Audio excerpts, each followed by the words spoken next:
एक महिला cupping therapy के लिए एक स्वास्थ्य केंद्र गई और अगले ही पल कुछ भयानक हुआ। चिकित्सक ने अचानक आंखें घुमाई, फिर एक लंबा स्ट्रॉ थूका और महिला की चर्बी चूसनी शुरू कर दी। सिर्फ 2.5 मिनट में महिला ने 20 किलो वजन कम कर लिया। इसी वजह से चिकित्सक ने एक वजन घटाने का केंद्र खोला, जहां वो लोगों को वजन कम करने के साथ साथ अपनी खाने की समस्याओं का भी समाधान करती थी। अविश्वसनीय परिणामों के कारण केंद्र तेजी से प्रसिद्ध हो गया, बड़ी संख्या में सौंदर्य प्रेमी महिलाओं को आकर्षित किया और चिकित्सक ने खूब पैसा कमाया। इसी बीच 500 पाउंड का एक आदमी, जिसने अभी अभी एक खाने की प्रतियोगिता जीती थी, हैमबर्गर खाकर जश्न मनाने ही वाला था कि पीछे की सीट पर एक काली परछाई दिखाई दी। तभी उसे मानो किसी चीज ने अपनी ओर खींच लिया हो। उसका पूरा शरीर ऐंठने लगा। एक हल्के झटके के साथ कुछ और भी भयानक हुआ। मोटा आदमी कार में ब्रेड खा रहा था, तभी पीछे की सीट पर एक काली परछाई दिखाई दी। फिर मानो किसी चीज ने उसे अंदर खींच लिया हो। उसका शरीर महज 2.5 सेकंड में किसी पंचर गुब्बारे की तरह सिकुड़कर एक मुरझाई हुई लाश में बदल गया।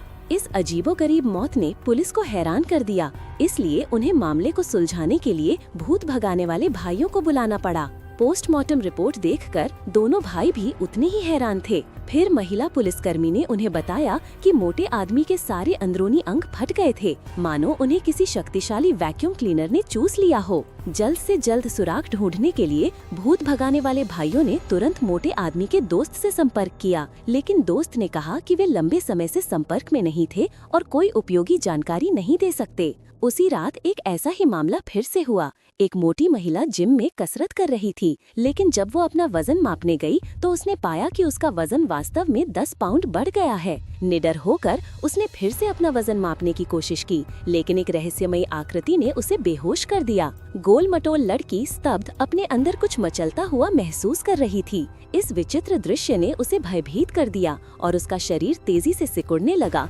उसका वजन तुरंत कम हो गया। फिर अपने सामने वाले गोल मटोल आदमी की तरह वो एक बुरी तरह से सूखी लाश बन गई। जल्द ही ओझा भाई घटना स्थल पर पहुंच गए। उन्होंने गोल मटोल लड़की के शरीर पर एक लाल निशान देखा, लेकिन उनमें से किसी को भी ये पता नहीं था कि ये किस कारण से हुआ था। इसी समय जिम मालिक भी आ गया। उसने बताया कि गोल मटोल लड़की की शादी होने वाली थी, इसलिए वो हाल ही में देर तक कसरत कर रही थी, जिससे दुर्भाग्यवश उसकी मौत हो गई।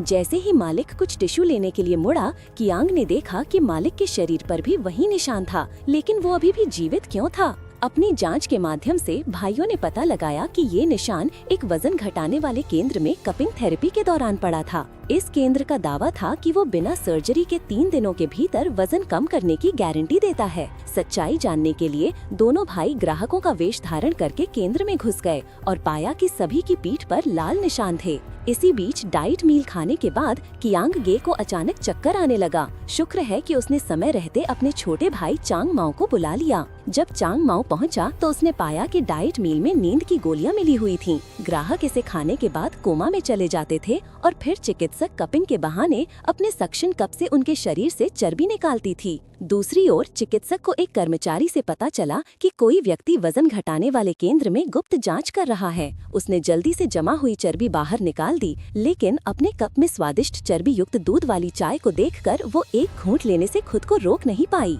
महिला ने आंखें घुमाई और अपने मुंह से एक गोल सक्शन कप निकाला। अचानक उसके पीछे से बंदूक की आवाज आई। ये भूत भगाने वाली कियांग गे आ गई थी। हैरानी की बात यह है कि थेरेपिस्ट ने विरोध नहीं किया और उसे बांधने दिया। फिर उसने सच्चाई बताई। पता चला कि थेरेपिस्ट पेरू की एक लिपोसक्शन मॉन्स्टर थी, लेकिन उसने कभी किसी को नुकसान नहीं पहुंचाया था। उसने मोटे लोगों को तेजी से वजन कम करने में मदद करने के लिए वजन घटाने का केंद्र खोला था, साथ ही अपनी खाने की समस्याओं को भी हल किया था। लेकिन कियांग गे को इस पर जरा भी यकीन नहीं हुआ, क्योंकि इससे पहले 2 लोगों को लाशों की तरह चूसा जा चुका था।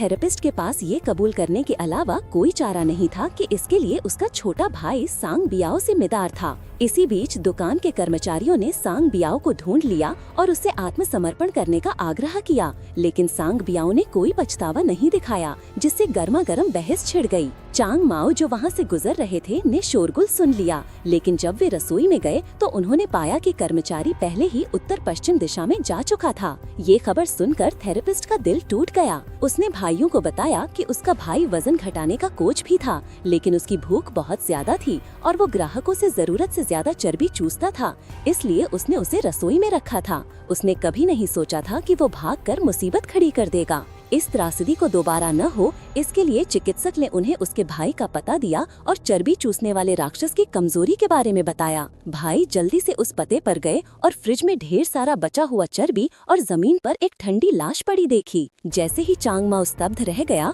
उसके पीछे एक अलमारी ने अचानक उसे गिरा दिया। सांग बियाओ उसके पीछे छिपा हुआ था। सांग बियाओ को अपने सक्शन कप थोकते देख लॉन्ग हेयर ने तुरंत प्रतिक्रिया दी। उसने जोर से अलमारी को एक तरफ धकेला, फिर उठा, एक चाकू उठाया और उसे मारने की तैयारी की। हालांकि सांग बियाओ ने अभी ढेर सारा चर्बी निगल लिया था और अब उसके पास अटूट ताकत थी। उसने जल्दी से लॉन्ग हेयर को जमीन पर पटक दिया। इस नाजुक पल में कियांग के आ गया और उसने सांग बियाओ के सक्शन कप काट दिए, जो चर्बी सोखने वाले राक्षस की कमजोरी थी। इस तरह सांग बियाओ की तुरंत मौत हो गई। ओझा भाइयों ने चिकित्सक की जिम्मेदारी नहीं ली। आखिरकार उसने शुरू से अंत तक किसी को नुकसान नहीं पहुंचाया था।